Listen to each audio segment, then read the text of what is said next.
it's Aaron, the Metal Theologian. So first of all, we're listening to this. Just getting that out of the way, because I'm sure y'all know this.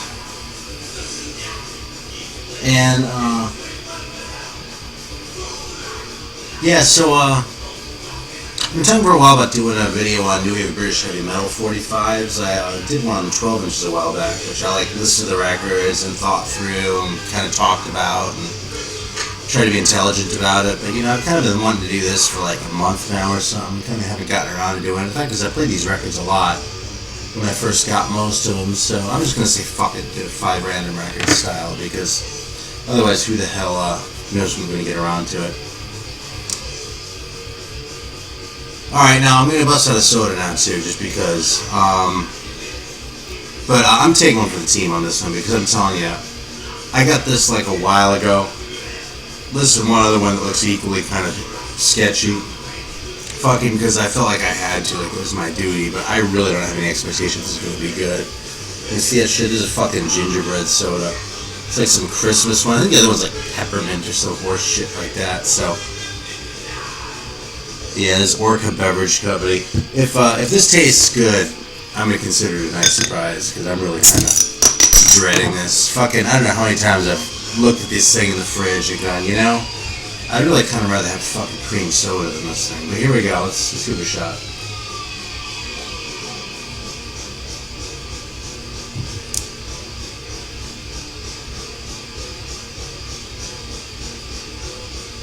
So this isn't actually bad at all. It's kind of like cream soda, really. It's funny I was just saying that.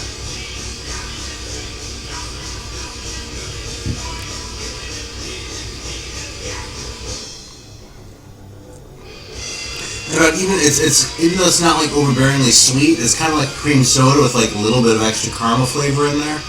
So yeah, it's I almost wanted to say just fucking made a cream soda and slapped that label on there, fucking sell it for Christmas, but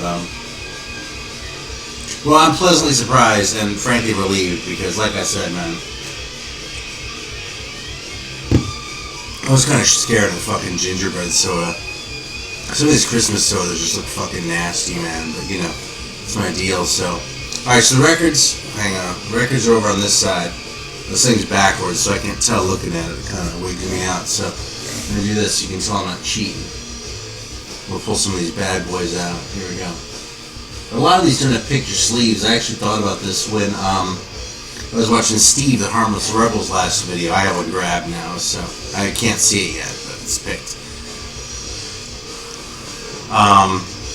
Yeah, he was talking about like picture sleeves versus non-picture sleeves, and I kind of compromise on the picture sleeves in a lot of these, just because when it's like I can spend $20 for a record without a picture sleeve, or $100 or $150 for one with. It's like, come on, I do want to get the fucking records.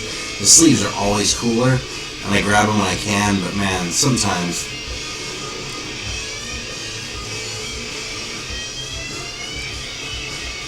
Alright, well here we go. So this is in the Heavy Metal Records sleeve, actually. This is Handsome Beasts, I think. Yeah, this is Handsome Beasts.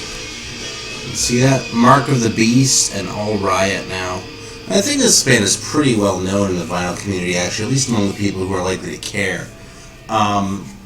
It's,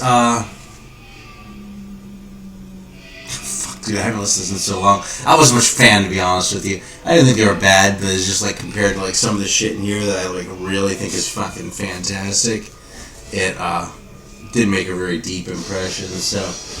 I think it's kind of straightforward stuff with kind of like a boogie thing, but something, man, ask LJ, he's a bigger fan of that shit than I am. Alright, here's another one. This is actually, I showed the 12-inch of this in the other video, ironically, but this is just a Xerox cover. I actually have 3 copies of this thing. The other one's in the other one. This is a 7-inch on Street Beat. And if you see that, it has Death and Destiny and UFO, and the other side has Killer. See that? Now, and this actually originally came with a sleeve. This one you can kind of tell even in the video is a copy, But, the very first edition of this was the Guardian one, on Guardian Records, which hopefully I'll pull something out, because there's all sorts of great shit on Guardian. That one actually had all 4 songs, though, that were on the 12-inch subsequently, so I don't know exactly how that worked out, and don't know anything at all about the Street Beat label, or if it even existed beyond that one record, so we'll see. Yeah, so I'm just gonna pull this next up because it's cool. I've not shown this before, but this is my fucking Caution single by Odin. Now, if you're hip to Odin, you'll know how important this is. There's only one song on this record that made it to the EP, and that's Judgment Day. The version on this record is actually a lot sort of slowed down. It comes off pretty differently than the one on the EP, the Don't Take No for an Answer. Man, look at how primitive that thing looks. Headbangers Unite, like Randy O and shit. Yeah, I actually love this band. It's funny because they're kind of known for that kind of embarrassing appearance they made in The Decline of Western Civilization Part 2. And that shit they were doing around that time, too, that glam shit where they're trying to make money, was really pretty bad, too. I mean, they kind of had it coming to a certain degree, but man, I actually saw them live when I was living in LA, which was way after the fact. It was like 2002 or 3, something like that. But they were fantastic, man. Even then, like, they're older, but obviously. They did everything off the EP, and they did this shit. And it was just a great show, man. Those guys fucking rocks, man. It's kind of a shame that their legacy to America is sort of on a par with Chris Holmes sitting in a swimming pool drunk at his mom sort of tut-tutting him. Alright, I showed this sort of my Neat 7 inches video, but this is the Raven Hard Ride single. I don't spend a whole lot of time on this because I think y'all know Raven. In fact, you probably know Raven better than Odin, really. Because Raven made some bad records, but they didn't quite humiliate themselves the way Odin did, so... What's next? It's funny, like, I had a feeling I was going to pull this one out. Okay, this is Life is Killing Me 7 inch by Goldsmith. And by the way, there's some of these in here that aren't like New Wave British heavy metal, but not very many. Most of them are that, so there's a chance we'll pull something else out. So you can tell these guys still like look so not hip, right? I mean, the one guy or two of the guys kind of are, but arguably two. Like, it's like the fucking... This guy is like looking like he's hip. This guy right here. This guy up here looks like a dork. And like these other two guys, if you put them together, they might make one hip guy and one dork. Like if you redistributed the features, you know? But that's what's cool about this era of shit, you know what I mean? I actually say this as a compliment. When I see a bunch of dudes like that, I'm gonna fucking buy this record over one of the all look like rock stars, because these are the fucking... This is the real shit right here, man. So Life is Killing Me doesn't sound like that great a song. Produced by Keith Nichol, actually, who produced a lot of shit for Neat. But it's a pretty straightforward song. It's rockin' though. It's cool, and you know, I liked it enough to go and seek out the record. I remember I kind of got this in a package deal. I actually had to speak a few other things from one of the guys who started High Roller Records, actually, back around 2000-ish, something like that. But I was pretty stoked to get my hands on this because it's a really enjoyable record. It's really not like, you know, the greatest thing ever. But frankly, I don't think Raven is either. You know, I listen to Raven, I don't hear something like really like nobody else sounds like Venom or something like that, you know. But it's just a really solid record, and this one isn't as heavy as Raven, but it's cool and enjoyable. And what the fuck else do you want for a 45? Oh, so this one's next. Here's a motherfucker for y'all. This is a rare one. This is the first single by Crucifixion. You see that? The Fox. And this tune also appeared on a 12-inch called All Hell Let Loose, which I guess was originally, it came out as a tape, and then came out on record that's sort of slightly abridged. I showed that a long time ago, I think, but that was one of my earliest videos, so if you're watching now, unless you're really a metalhead, you probably haven't seen that one. B-side is Death Sentence. Both these songs are very short. It's like 2 minutes long, but this record packs such a punch. I don't know anything about the Miramar label. This is like the epitome of like the kind of punky shit that this stuff has a reputation for being. It has like the punch of like punky stuff. It has the production where it sounds like they did it in their fucking basement or their garage or something like that. But the songs are just like balls out metal, man. It's fucking great shit. By the way, I'm going to do another volume. I'm putting all these aside so I can put them separate, so when I do the next edition of this, I can put them in a separate spot so I don't like repick all the same shit like I have doing 5 records in the living room sometimes. And by the way, the record ends, that's no amount of time. I'm not actually counting, so we'll just keep going until the fucking thing stops me. Alright, we get something earlier in the alphabet here. Okay, this one is not British. I actually got this off a New Wave list, and it kind of gets lumped in with that, but these guys, if I'm not mistaken, are Swedish. This is Behemoth, and the record is Death Wings. And it's interesting because it looks and sounds a lot like a New Wave British heavy metal band, but the songwriting just feels a little bit more sophisticated than what you normally get on those New Wave records. It's less pubby and a little bit more sort of like what, you know, metal would develop into. Really just a little bit. If you listen to this side by side with like the Goldsmith, especially Crucifixion, I think you'll hear what I'm talking about. But if you listen to side by side with like Hail to England by Manowar, this is going to sound like pub rock, you know what I mean? So it's more like sort of a step in the progression than anything huge, but it's a very cool record. There's the label. Yeah, and fucking, man, that's a great cover. Seriously, that's pretty much why I bought it. I mean, look at that. What are you going to do? Say no? Not that I found it in the wild or anything. I didn't find many of these in the wild, if any. Alright, let's go towards the end of the alphabet, because I only got as far as something else. Alright. You know, I don't think I've ever played this one. This is like probably a boot, but it's a Slaughter demo. And you know, I really should probably leave this out because I have no fucking idea what this sounds like. I do have an idea about Slaughter, the Canadian band. But there we go, Bloody Carnage, Disintegrator, Incinerator, One Foot in the Grave, Forged in the Fires of Hell, and Bloody Carnage on Devil Metal Records. And right in the middle there, it says 1, 2, fuck you, which is pretty funny if you ask me. So, yeah, a little cheesy sort of fold over there. They had a couple of these. There's like an Exodus one that I have too, which is like an early demo that has Kirk Hammett on it, but I don't know. We're not going to see that one unless I pull it out. Alright, so let's go all the way to the end. Let's see what we get here. Oh, Wicked Step. I think I showed this one. It's actually the same band. This is sort of like some early sort of kind of metal stuff from a band that did some really cool demos in the 70s and got it released on Texas Metal Underground. So I don't spend too much time on this. I think I talked about this probably more than...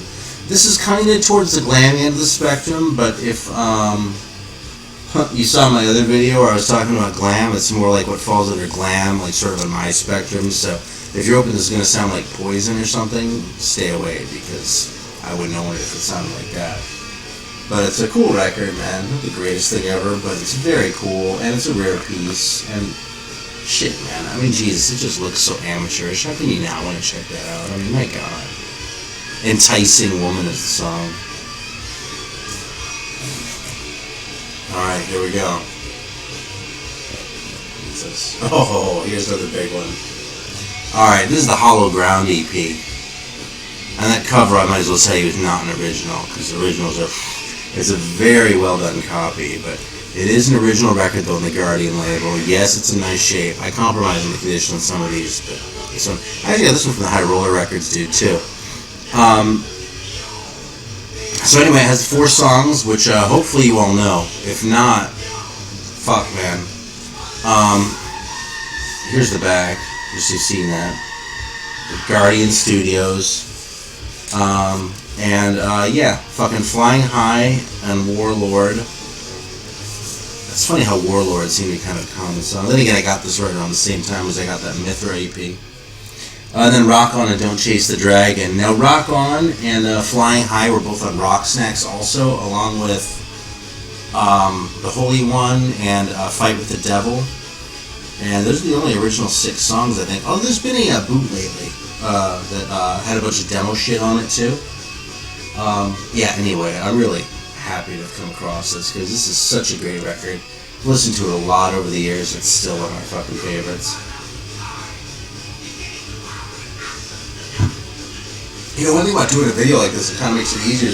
A lot of this stuff is a lot less obscure than it used to be, just because there have been reissues of a lot of this stuff. When I was buying a lot of my metal shit, part of why I have the rare shit I do, that's because it was either like butt up for the rare stuff, or else just not own it, you know what I mean? That's why I have a lot of reissues for like 70s shit, because like that stuff I managed to find.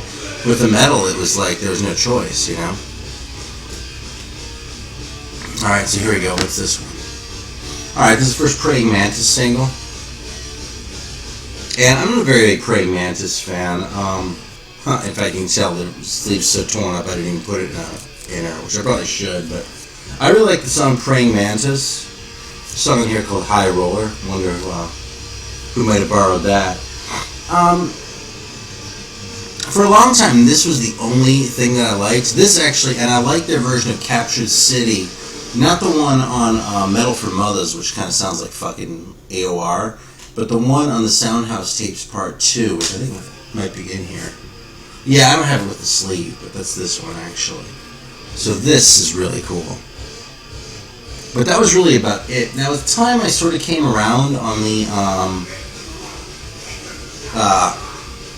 LP, but it's still very... It's just too fucking soft for me. I think what makes it even harder is that fucking Kinks cover they do on there. So we're talking about covers that bring records down lately. Fucking their Kinks cover is awful. But that is still a really cool cover, man. There's kind of no arguing with it. And that logo is totally ready for prime time, too, you know? So, I don't know. I was hoping when I checked out Praying Mantis, especially as early as it is, 1980, man, I was hoping Praying Mantis would be, like, awesome. They're really not, man. I really don't care. I mean, I would put them under metal in contrast, like the Metal Archives, but they really do kind of push their luck with that shit, because they were so fucking AOR-y so much of the time. Alright, here's the Sledgehammer 7-inch. There are a few different versions of it. This one's on Valiant. And, you know, I don't know if there are many bands that got as much mileage out of one song as Sledgehammer. Because they got this reputation, and frankly, they kind of sucked. I mean, Sledgehammer by Jeff Burton says, Barton probably, the equivalent of several blows on the cranium with a large mallet. I mean, this looks like the real thing, doesn't it? Feel Good, though, is a lot less cool than the A-side, Sledgehammer, believe me. But still, man, how can you argue with that cover? It just looks so good. Also, I didn't think the LP was that great. The one that came out in, like, 87 or whenever it came out. I don't know, I like some of this stuff more. I was kind of more judgmental when I was buying this stuff. But a lot of these bands, I felt like, you know, I'd hear a great song on a comp, and then I'd go seek out, like, the original or something like that, and there would be one great song, and the rest would kind of suck, you know? So, I don't know, I've mellowed a bit with age, and kind of dig some of this stuff more, but I haven't really come around on that shit. And here's the reprise of Hell Awaits, so that probably means it's time for me to hang it up, but there's some fucking good shit in here. You know something, though? I'm just gonna leave it for now. Leave whole little something back for next time. I'll show one more though, because I just found one I really want to share. Oh yeah, I showed this once a while ago. This is actually an original Pentagram 7-inch from the 70s. It's I think 79 on a high voltage label. This is the Living in a Ram's Head. The B-side is Where the Screams Come. So, Bobby Liebling and Joe Hasselvander. Anyway, yeah. These things actually exist. You don't see them. I wish I gotten them back like when you could get them for less than $100 each, but oh well. That's the way it goes, right? I'm going to put these bad boys in the front, so it comes time to do another edition, I can just slap them forward, and we'll be good. Actually, we should stick them in the back, but fuck it, man. Whatever. I'm just talking to myself now. Thanks for watching, and until next time.